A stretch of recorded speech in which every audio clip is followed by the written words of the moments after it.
अस्सलाम वालेकुम नाज़रीन, मैं हूँ आलिया ख़ान और आप YouTube channel Alia Khan official देख रहे हैं। नाज़रीन, फ़ासलाती निज़ाम तालीम में इल्लामा इक़बाल ओपन यूनिवर्सिटी इस वक्त एशिया की सबसे बेहतरीन और बड़ी यूनिवर्सिटियों में शुमार की जाती है।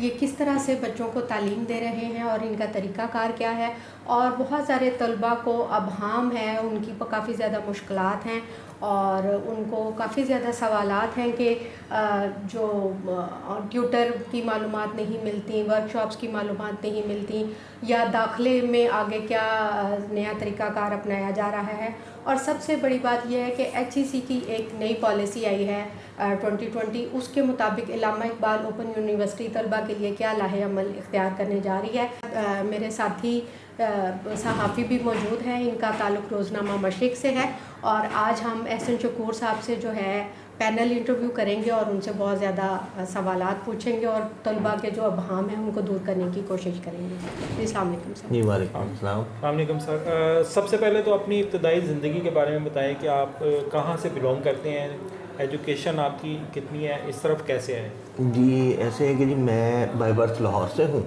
जी। और मैंने अपनी मैट्रिक की तालीम सेंट एंथनीज़ हाई स्कूल से ली है। उसके बाद मैं 4 साल तक फॉर्मराइट रहा और फिर उसके बाद मैंने बिज़नेस एडमिनिस्ट्रेशन में मास्टर्स किया है पंजाब यूनिवर्सिटी से। और उसके बाद फिर मैंने को 1 साल प्राइवेट जॉब की और फिर यहाँ पे जब अखबार में ऐड आया तो यहाँ पे जब अप्लाई किया तो अल्लाह का करना ऐसा हुआ कि अल्लाह ने यहाँ पर मौका दिया और 2000 में मेरी अपॉइंटमेंट हुई थी यहाँ पर और अरसा 20 साल हो गए हैं मैं इस यूनिवर्सिटी में मुंसलिक हूँ इस यूनिवर्सिटी से। और नहीं, इससे लाहौर से कबल आप कहाँ पे थे? जी लाहौर में बाय आप बर्थ मेरी तैनाती आपकी यूनिवर्सिटी? जी लाहौर में मेरी ओपन यूनिवर्सिटी में तैनाती मेरी लाहौर में रही। 10 साल तक मैं लाहौर में काम किया। उसके बाद फिर आपको पता है सरकारी जॉब है तो फिर मैं फैसलाबाद गया। फैसलाबाद 2 साल काम करने के बाद फिर मुझे वहाँ से चकवाल भेजा गया। चकवाल में कुछ अर्सा काम किया, फिर सियालकोट रहा। फिर सियालकोट के बाद इन्होंने यूनिवर्सिटी ने कोई नए दफातर कायम किए, फिर वहाँ पे मुझे as a regional head Narowal में भेज दिया। तो नारोवाल में मैं 4.5 साल मैंने गुजारे अपने और वहीं पे मुझे अल्लाह ताला ने बाय 18 स्केल दिया, फिर बाय सिलेक्शन मुझे 19 मिला।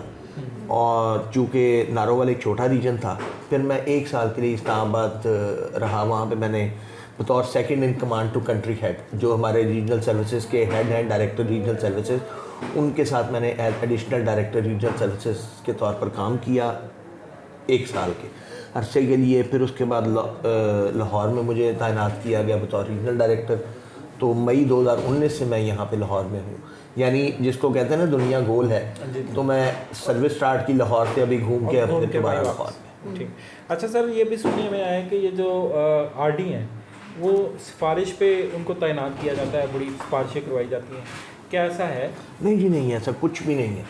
क्योंकि जब आपने ज्वाइन किया तो आपने ऐड देख के उस पर अप्लाई किया, जी जी किसी किस्म की कोई सिफारिश वगैरह? बिल्कुल, मैं कहता हूँ जी कि मुझे अल्लाह के शुक्र है अभी तक किसी सिफारिश का सामना नहीं करना पड़ा और ना ही उसका सहारा लेना पड़ा।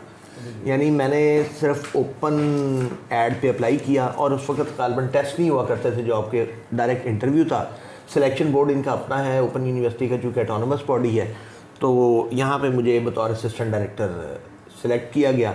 उसके बाद 18 तो खैर मुझे बाय प्रमोशन मिल गया, लेकिन 19 के लिए मेरे पास एक चांस था। यूनिवर्सिटी ने अखबार में ऐड दी, मैंने टेस्ट क्वालिफाई किया और फिर इंटरव्यू, और कत्तन कोई सिफारिश नहीं थी सिवाय एक के वो भी रब की ज़ात, उसके अलावा कोई सिफारिश नहीं थी।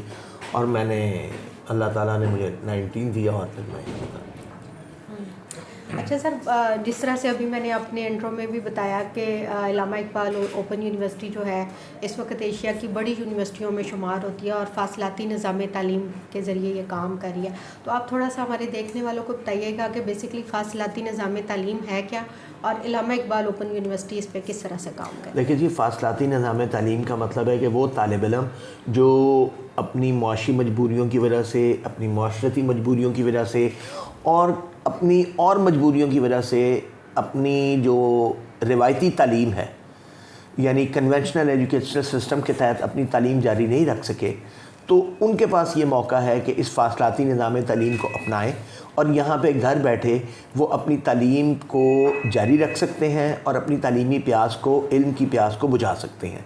ये तो है फासलाती निज़ाम तालीम। और एक मैं फ़र्क बता दूँ फासलाती और गैर फासलाती निज़ाम तालीम में।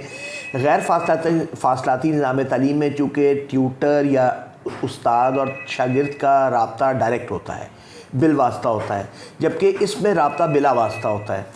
तो जो रिवायती तालीम है वहाँ पे तालिब इल्म जो होता है वो इदारा जो है वो तालिब इल्म को देखता है कि जी अगर तालिब इल्म 10 दिन के लिए किसी मजबूरी की वजह से अपने इदारे में नहीं जा सका तो इदारा फिर तालिब इल्म के पीछे होता है कि जी तालिब इल्म को क्या मसला हुआ, वो बीमार हो गया या कोई ख़ास वजह हो गई। जबकि इसका बिल्कुल उलट है फासलाती निज़ाम तालीम में कि इसमें तालिब इल्म को ज़्यादा विजिलेंट रहना पड़ता है। वो पूछता है कि मेरा ट्यूटर नहीं लगा, मेरा दाखिला फॉर्म नहीं आया, या मेरा एडमिशन हुआ है, या मेरी किताबें आई हैं या नहीं आई। उस हवाले से ये इनमें बुनियादी फ़र्क है। सर आपको तकरीबन 2 साल हो चले हैं यहाँ बतौर आरडी। जी जी। तो आपने यहाँ पे क्या इस्लाहात की हैं, क्या चेंजिंग्स की हैं, क्या क्या आपने यहाँ पे बेहतरी के लिए क्या किया यूनिवर्सिटी? देखिए जी, एक तो आते ही सबसे पहले इस रीजनल कैंपस में हमने कुछ रेनोवेशन करवाई है और जिसका अभी कुछ हिस्सा बाकी है। तो काफ़ी हद तक रेनोवेशन यहाँ पे मैंने हॉल्स तामीर करवाए ताकि जो हमारी वर्कशॉप्स होती थी वो बाकायदा हम तमाम वर्कशॉप्स अपनी यहाँ पे करवा सकें, इम्तिहान ज़्यादा से ज़्यादा यहाँ पे मुनक्किद करवा सकें। उसके अलावा फिर यहाँ पे कुछ मैंने प्लांटेशन पे काम किया, प्लांटेशन करवाई। फिर उसके अलावा यहाँ पे एक मैंने बड़ा अछूता कॉन्सेप्ट दिया जो वाइस चांसलर साहब को भी बड़ा पसंद आया, वो था मोबाइल एडमिशन वैन का। वो एक हमने एक बड़ा कदम उठाया कि हमारे पास यूनिवर्सिटी ने 2 गाड़ियाँ दी हुई थी। तो एक गाड़ी को मैंने सोचा कि एडमिशन के उस पीरियड के दौरान हम क्यों ना इसको अपनी उस चीज़ को पूरा करें जो हम कहते हैं ना तालीम लोगों की दहलीज पर। तो हमने एडमिशन फॉर्म दे के अपनी मोबाइल एडमिशन वैन को हम बेचते हैं। वो फैक्ट्री एरियाज़ में जाती है, रेशी एरियाज़ में जाती है, वहाँ पे 2 घंटे 3 घंटे के लिए खड़ी रहती है और उसके अंदर एडमिशन फॉर्म भी होते हैं। उसके अंदर एक लड़का बैठा होता है जो उनको प्रॉपर मालूमात देता है। अगर एडमिशन फॉर्म भरना पड़े तो वो भी भर के देता है या कोई और मालूमात उसके अलावा। और उसमें हैंड बिल होते हैं, ब्रोशर होते हैं, पोस्टर्स होते हैं जो उनकी मालूमात में इजाफा करते हैं अल्लामा इकबाल ओपन यूनिवर्सिटी के हवाले से। तो ये एक कॉन्सेप्ट हमने अपनाया और इसमें हमें खासी कामयाबी हुई और जिसको कहते हैं ना काफ़ी लोगों को ये पता लगा कि हमारी एक मोबाइल एडमिशन वैन है। गालिबन मैंने किसी तालीमी इदारे को इस तरफ आते नहीं देखा, एक चीज़। दूसरी चीज़ हमने ये किया कि जो हमारा असल टारगेट है कि वो लोग जो अपना हुनर सीख रहे हैं, स्किल डेवलप कर रहे हैं, उनको तालीम की तरफ आना चाहिए। मिसाल के तौर पर जैसे वोकेशनल ट्रेनिंग इंस्टीट्यूट्स हैं, वहाँ पे लोग अपने हुनर को बढ़ाने के लिए आते हैं, हुनर लेने आते हैं, लेकिन तालीमी इस्तात उनकी कम रह जाती है।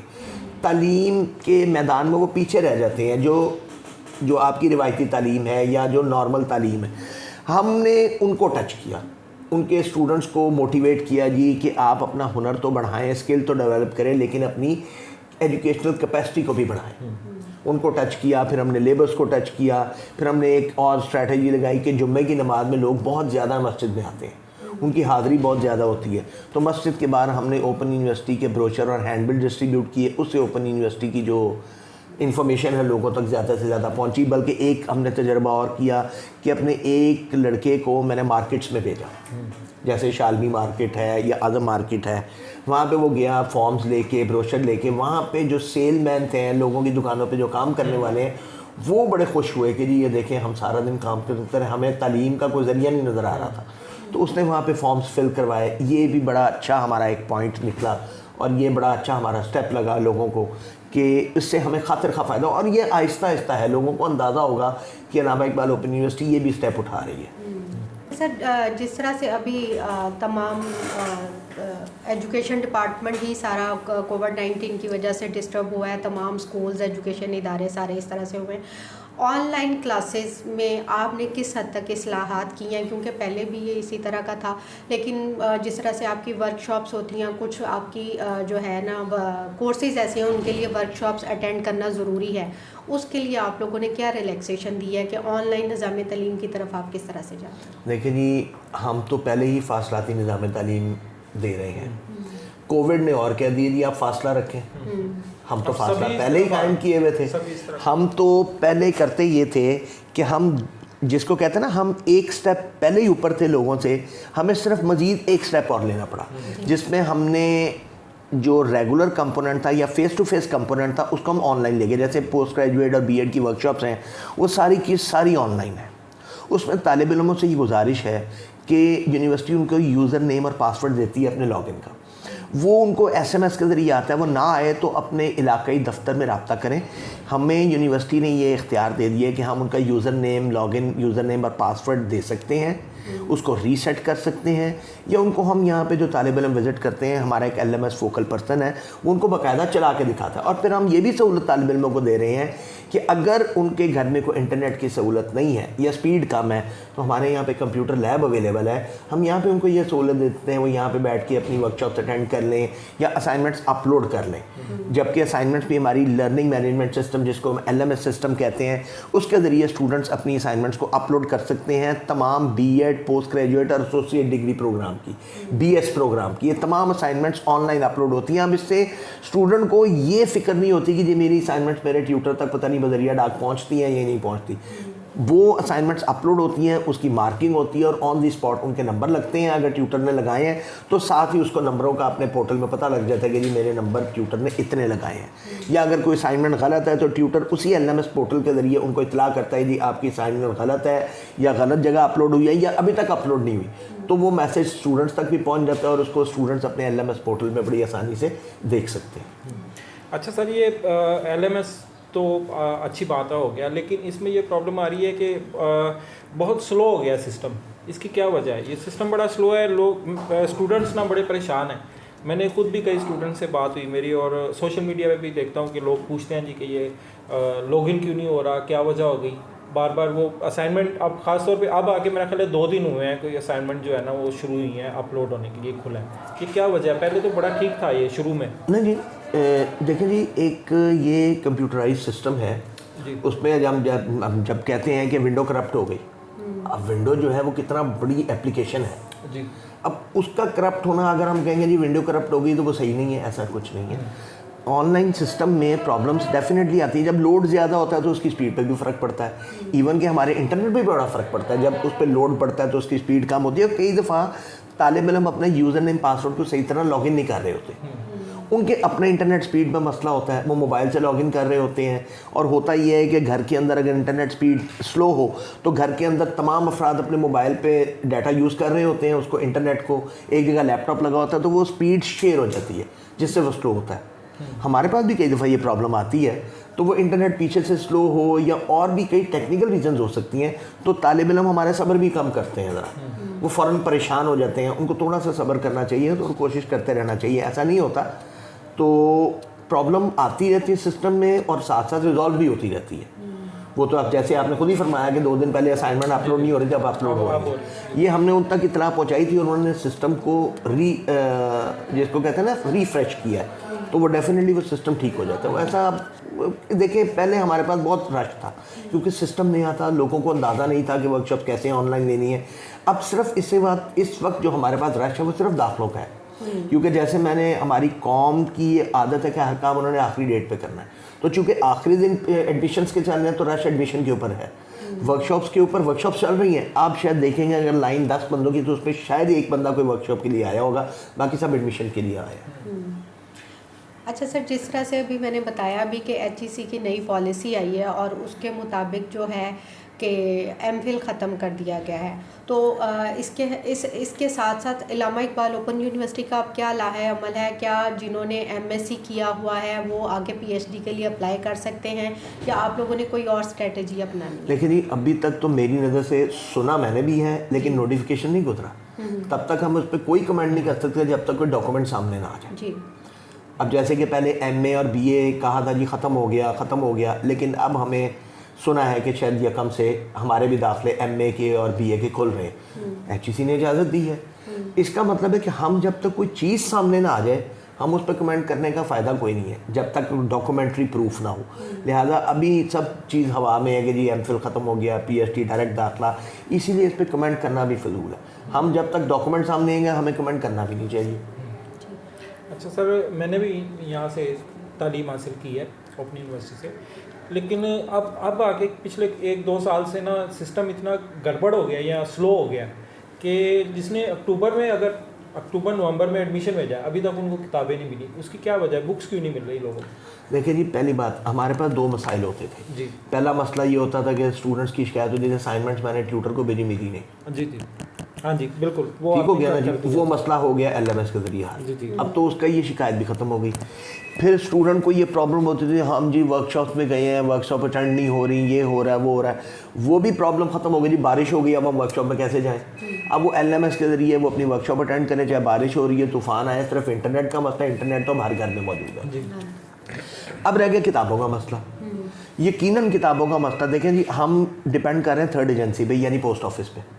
उस पर हमारा तो एडमिनिस्ट्रेटिव कंट्रोल नहीं है, लेकिन एक प्रोसेस है। जैसे हमारी किताबें मेलिंग सेक्शन से निकलती हैं, हमारे डाकखाने से जाती हैं, फिर किसी एक शहर के मेन GPO में जाती हैं, फिर आगे लोकल डाकखाने में जाती हैं, फिर आगे डाकिया उन तक डिलीवर करता है। अब इस पर एक टाइम पीरियड लगता है। अब वो टाइम पीरियड को कवर करने के लिए यूनिवर्सिटी ने यह किया कि तमाम किताबें ऑनलाइन कर दी। आपने सिर्फ बुक्स के लिंक को क्लिक करना है, उसको क्लिक करने के बाद आपने उसको अपना प्रोग्राम एंटर करना है और उस प्रोग्राम के जितने कोर्स हैं उसकी किताबें आ जाएंगी, ऑनलाइन होगी। अब स्टूडेंट्स को ये भी नहीं रहा कि जी वो किताब नहीं मिली, किताब देर से मिली। इसी तरह असाइनमेंट क्वेश्चन पेपर, अब वो सवाल ये उठेगा जी कि किताब तो मिल गई, अब हम असाइनमेंट कैसे हल करें? असाइनमेंट क्वेश्चन पेपर भी नेट पे मौजूद है, क्योंकि हम जा ही ऑनलाइन की तरफ रहे हैं। तो जब ऑनलाइन की तरफ जा रहे हैं तो हमें अपनी वेबसाइट को ज़्यादा से ज़्यादा विज़िट करना चाहिए। हमारे स्टूडेंट्स का अलमिया है कि वो यहाँ पे कंप्लेंट तो लेके आते हैं, हक क्या उनका, लेकिन वो कहते हैं कि हमारा रिज़ल्ट रिवाइज नहीं हुआ, लेकिन आने से पहले वो अपना रिज़ल्ट चेक नहीं करते हैं कि क्या वो रिवाइज हो तो नहीं गया। एक चीज़। दूसरी चीज़ है, हमें स्टूडेंट से ये कंप्लेंट है कि वो हिदायतनामों को नहीं पढ़ते।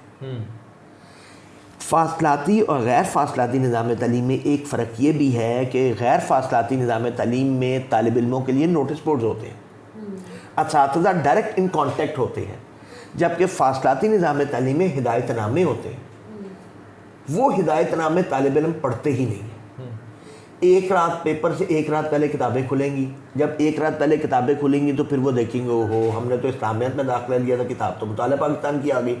फिर वो उस टाइम पे हमारे दफ्तर में आते हैं कि जी इस टाइम पे कुछ हो सकता है, तो हम तो कुछ नहीं कर सकते जब पानी सर से गुजर चुका है। तो ये हमारे तालिब इल्मों में एक मसला है कि वो अपने विजिलेंट नहीं रहते। उनको विजिलेंट रहना ज़रूरी है, क्योंकि डिस्टेंस लर्निंग में, फासलाती निज़ाम तालीम में जब तक तालिब इल्म विजिलेंट नहीं होगा और एक स्टेप फॉरवर्ड आके काम नहीं करेगा, वो नहीं कर सकते, क्योंकि हर चीज़ खुद से करनी है। खुद से जब खुद से करनी है तो फिर आपको 1 स्टेप फॉरवर्ड होना चाहिए, तो इसीलिए आप कामयाब हैं। अगर आप 1 स्टेप पीछे रहेंगे तो आपके लिए मुश्किलात हैं। अच्छा सर, आपके पास कितने स्टूडेंट हैं इस वक्त यहाँ पे आपके रीजन में? हमारे रीजन में 30 से 35 हज़ार के करीब तालिब इल्म ज़ेर तालीम है जो लाहौर रीजन जिनको डील कर रहे हैं। जी। तो सर, जिस तरह से भी आपने ऑनलाइन सिस्टम का बताया, तो रूरल एरियाज़ के हवाले से आपका क्या प्लान है कि जहाँ पे इंटरनेट की एक्सेस नहीं है, या जिन तालिब इल्मों के पास, जिस तरह से आपने बताया बहुत गरीब तलबा हैं तो उनकी एक्सेस नहीं है, उनके लिए कुछ है आपने रिलैक्सेशन दी? देखें जी, पहली बात होगा हमारे बहुत सारे एरियाज़ लाहौर में नहीं, हम हार्ड एरियाज़ की बात करते हैं, जैसे एबटाबाद है, पेशावर है, कोयटा है, वहाँ पे सवात है, वहाँ पे वाकई ऐसे एरियाज़ हैं कि वहाँ पे ना तो इंटरनेट आ सकता है ना लग सकता है। जी। उनके लिए तो यूनिवर्सिटी ये सोच सकती है कि फ़ेस टू फेस कंपोनेंट। अब अगर लाहौर जैसे शहर के लिए हम कहें जी कि face to face component online नहीं हो सकता, ये नामुमकिन सी बात लगती है, क्योंकि आपके पास अब ना डेस्कटॉप रहा ना आपके पास लैपटॉप, अब पाम टॉप है। तालिब इल्मों ने इसको यूज़ किया है व्हाट्सएप के लिए, फेसबुक के लिए, तो क्या वो ओपन यूनिवर्सिटी की वेबसाइट विजिट करने के लिए नहीं इसको तो यूज़ कर सकते? यही हमारी शिकायत है तालिब इल्मों से कि वो अपनी वेबसाइट को रेगुलरली और फ्रीक्वेंटली विजिट करें। हर इंफॉर्मेशन वेबसाइट पे अपलोड होती है। हमारा फेसबुक पेज है जो हमने बाहर डिस्प्ले भी किया हुआ है, उसको विज़िट करें। हम मैक्सिमम इंफॉर्मेशन उस पर अपलोड कर देते हैं, और बहुत सारी इन्फॉर्मेशन हैं जो हम देते रहते हैं। मैसेजेस के ज़रिए भी हम बताते रहते हैं। अभी रिसेंटली हमने मैसेजेस के जरिए तमाम स्टूडेंट्स को इन्फॉर्मेशन दी कि ये आपकी दाखिला की डेट 22 फरवरी है। फिर हमने एक इन्फॉर्मेशन दीजिए, अब आप फ़ीस जो है, जैसे फ़ीस की बात अब आई, आपको बताता चलूँ कि वाइस चांसलर साहब खुद IT फील्ड के हैं, तो वो ये चाहते हैं कि हर चीज़ IT से रिलेट कर जाए। बिलिंग का सिस्टम भी हमने ऑनलाइन कर दिया ट्यूटर्स का। इधर ट्यूटर बिल जमा करवाता है, जमा क्या करवाता है, उसने कंप्यूटर पे ऑनलाइन सबमिट करना है, उसके बाद सारा काम हमारा और उसके अकाउंट में पैसे आ जाने। एक चीज़, फीस जमा करवाने का तरीका आप कहते थे जी लोगों को जाना पड़ता है, पहले किताबें लेने के लिए किताबें नहीं आती थी, वो मसला हल। असाइनमेंट्स नहीं पहुंचती थी, वो मसला हल। अच्छा, असाइनमेंट्स के हवाले से ये मैं एक थोड़ा सा क्लियर कर दूँ, मैट्रिक FA अभी तक हार्ड कॉपी है। ये सिर्फ BEd पोस्ट ग्रेजुएट और BS प्रोग्राम है जो LMS पे जा रही हैं। और उसके बाद फ़ीस जमा करवाने का, फ़ीस में लड़कियां हैं जिनके वालिद नहीं है, भाई नहीं है, कामिल नहीं है, या कोई फ़ीस जमा करवाने वाला नहीं है बैंक तक जाने के लिए, तो उसके लिए हाल ये है कि हमने वाइस चांसलर साहब ने एक MOU साइन किया टेलीकॉम कंपनीज के साथ, जिसमें मोबिलिंक, यूफोन और टेलीनॉर, उनके ज़रिए, उनकी ऐप के ज़रिए, उनके रिटेलर के ज़रिए, उनके फ्रेंचाइज़ के ज़रिए आप अपनी फ़ीस ओपन यूनिवर्सिटी की जमा करवा सकते हैं। अब अगर आपके पास, बहुत सारे लोगों के पास जैज़ कैश अकाउंट है, अब वो जैज़ कैश अकाउंट जो है वो आप घर बैठे फ़ीस जमा करवाएं, चाहे रात के 12 बजे करवाएं। फिर इलाइड की जो ABL ऐप है, माई ABL, उसके ज़रिए आप इलाइड बैंक की फ़ीस जमा करवा सकते हैं। अब ये सहूलियात तो आहिस्ता आहिस्ता बढ़ती जाएंगी, आप इसको कम करने का सोच ही नहीं सकते। तो हम तो बढ़ते जा रहे हैं, लेकिन तालिब इल्मों को भी चाहिए कि वो उसी रफ्तार से आगे बढ़े, वो अपने पुराने दकियानुसी सिस्टम से निकले और आउट ऑफ द बॉक्स आके हमारे साथ कदम मिलाएं, ताकि उनके मसाइल हल हो जाए। हम कोशिश कर रहे हैं कि ऑनलाइन वर्कशॉप में जो मसाइल हैं, हमने यहाँ पे सहूलत दी है, हमारा LMS फोकल पर्सन है, वो LMS यूज़र ने पासवर्ड देता है, वर्कशॉप्स ऑन करके दिखा के करता है। तो हमारे अक्सर तालिब इल्म कई दफ़ा यूज़र ने पासवर्ड सही नहीं लगाते, जिसकी वजह से वर्कशॉप्स अटेंड नहीं हो पाते। अच्छा सर, ये जो ट्यूटर्स आप लेते हैं, इनको क्या तरीकाकार है इनको अप्लाई करने के लिए, और उनको क्या मुआवजा मिलता है, किस तरह से उसका प्रोसीजर क्या है? उसमें ऐसे है जी, पहली बात तो ये एक लगी बंदी जॉब नहीं है जी, ये पार्ट टाइम ट्यूटरशिप है, जो ब्रेड एंड बटर नहीं है। मतलब आप एक जॉब कर रहे हैं तो आपने कहा जी चले फालतू वक्त में या फारिग वक्त में कोई पढ़ा लिखा काम किया जाए, तो पार्ट टाइम ट्यूटरशिप ले ली। अब उसका तरीकाकार ये है कि हमने पिछले दिनों पोर्टल खोला था, जैसे HEC का पोर्टल है, जब आप डॉक्यूमेंट्स वेरीफाई करवाते हैं तो उस पर अपलोड करते हैं, बिल्कुल सेम तरह पर हमारा एक पोर्टल है, ट्यूटर पोर्टल।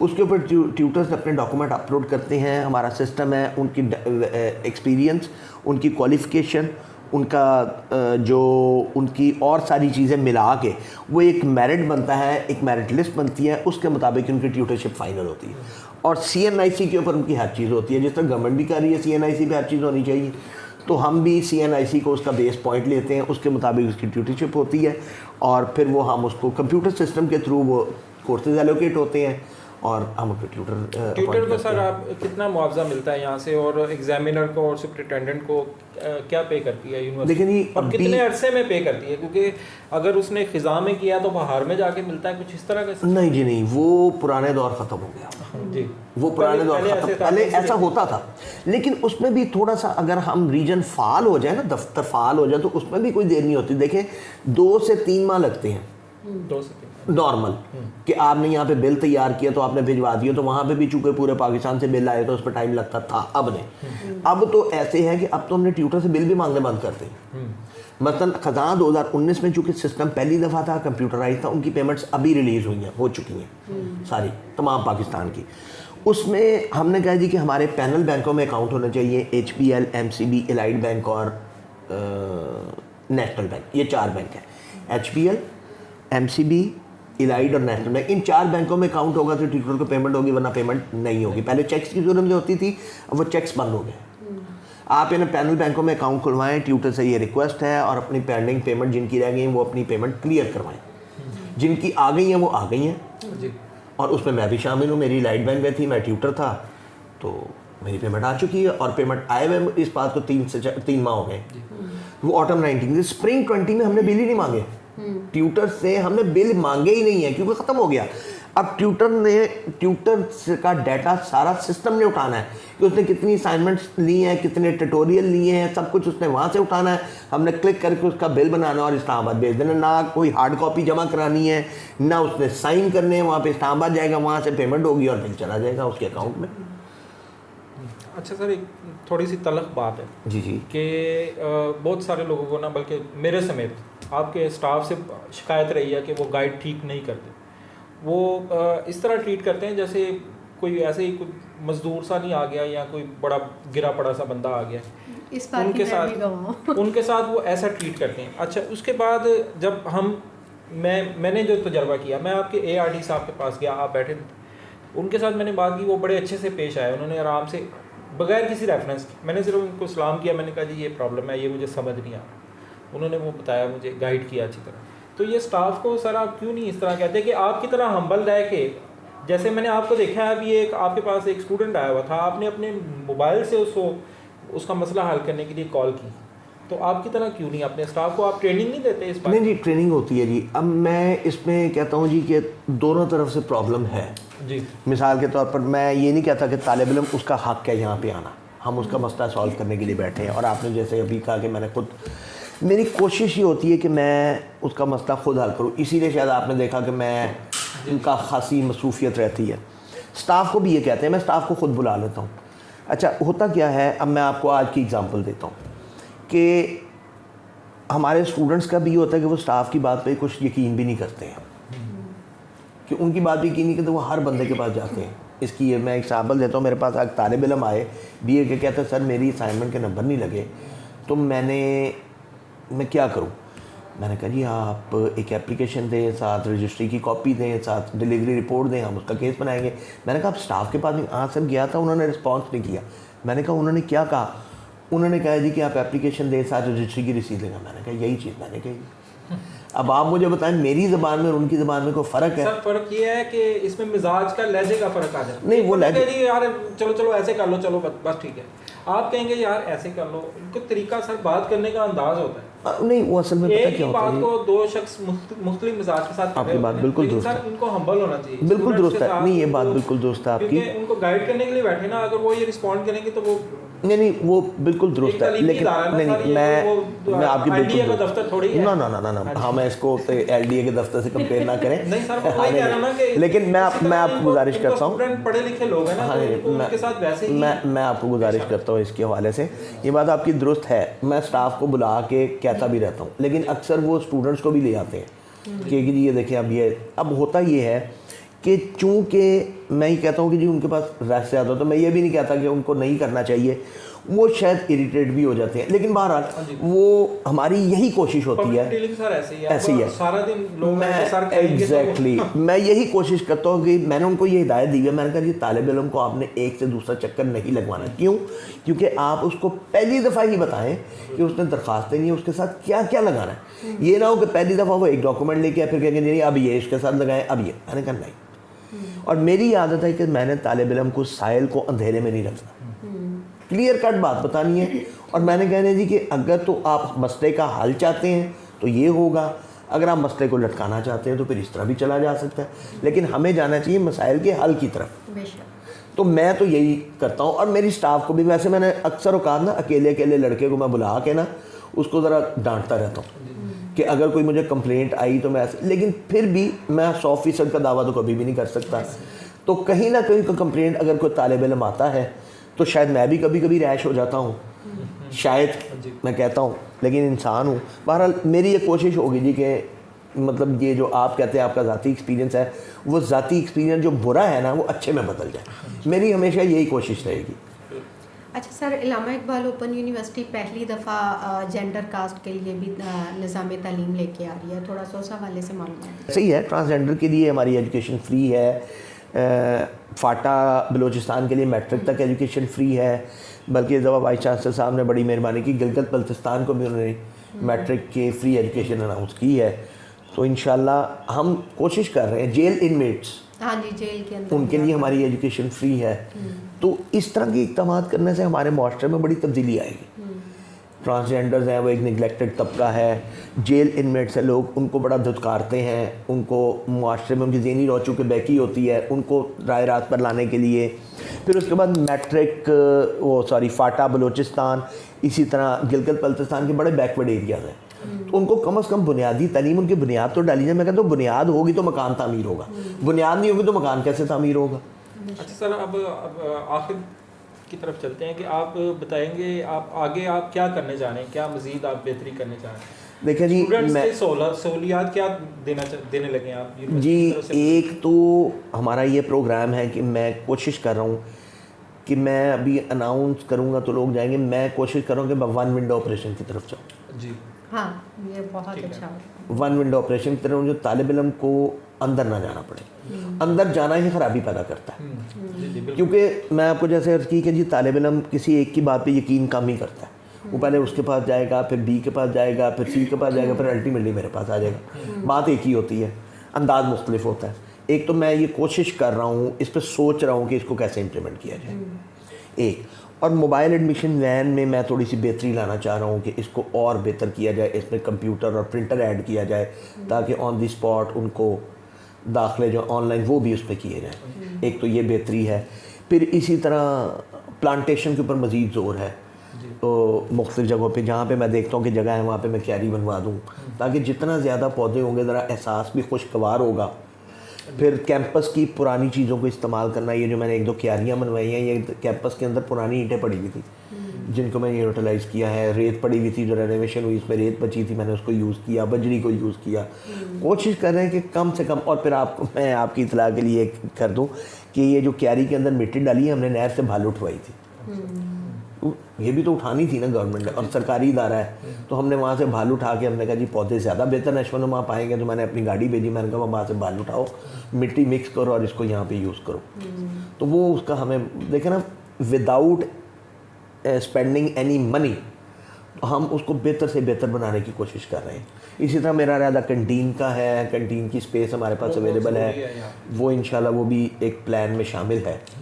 ये 2-3 जो प्लान्स हैं ना जी, इसी तरह हमारा इरादा वाटर फिल्ट्रेशन प्लांट का है, एक फायर एक्सटिंग्विशिंग सिस्टम का है। ये चंद एक चीज़ें हैं जो मेरे प्लान का हिस्सा हैं। इंशाल्लाह अल्लाह ने मौका दिया तो हम ज़रूर करेंगे, इस पर काम करेंगे। आपका शुक्रिया। लेकिन आखिर में आप क्या पैगाम देना चाहेंगे इनके स्टूडेंट्स को, जो देखिए जी, रीजन के स्टूडेंट्स हैं, उनको आप क्या मैसेज देना चाहेंगे, और अपने स्टाफ को? देखिए जी, स्टाफ के लिए स्टाफ को तो मैं खींच दूंगा लेकिन ये है कि दूसरी चीज़ ये कि स्टाफ को पैगाम ये है कि जी तालिब इल्म को तालिब इल्म समझें, और ये चूँकि तालीमी इदारा है, वो आपका साइल है, उसका राइट है यहाँ पे आना, और वो यहाँ पे आए। एक चीज़ लोगों के लिए पैगाम है कि जी जो आउट ऑफ स्कूल चिल्ड्रन है ना, वो आउट ऑफ स्कूल तो रहें लेकिन आउट ऑफ एजुकेशन ना रहें। ये मैंने अपना मोटो बदल लिया कोविड की वजह से कि आउट ऑफ स्कूल को आउट ऑफ एजुकेशन नहीं रहने देना। 2 दायरे हो गए ना जी, एक अंदरूनी दायरा, एक बैरूनी दायरा। अंदरूनी दायरा आउट ऑफ स्कूल का है, बैरूनी दायरा आउट ऑफ एजुकेशन का। हमने उनको अंदरूनी दायरे से तो बाहर निकल के बैरूनी से नहीं बाहर निकलने देना। ये हमारा एक, मेरे ज़हन में एक मिशन है कि उनको हम आउट ऑफ एजुकेशन ना रहने दें, और हम इसीलिए बैठे हैं कि आउट ऑफ स्कूल तो हैं, चले हम कारी उनके लिए नहीं जो आउट ऑफ स्कूल है, तो उनको आउट ऑफ एजुकेशन ना रहने दें। बस ये एक हमारा मोटो है। बहुत शुक्रिया सर आपका, और मेरे एंकर साथी नदीम नज़र साहब का, जो रोज़नामा मशरिक़ में मैगज़ीन एडिटर हैं।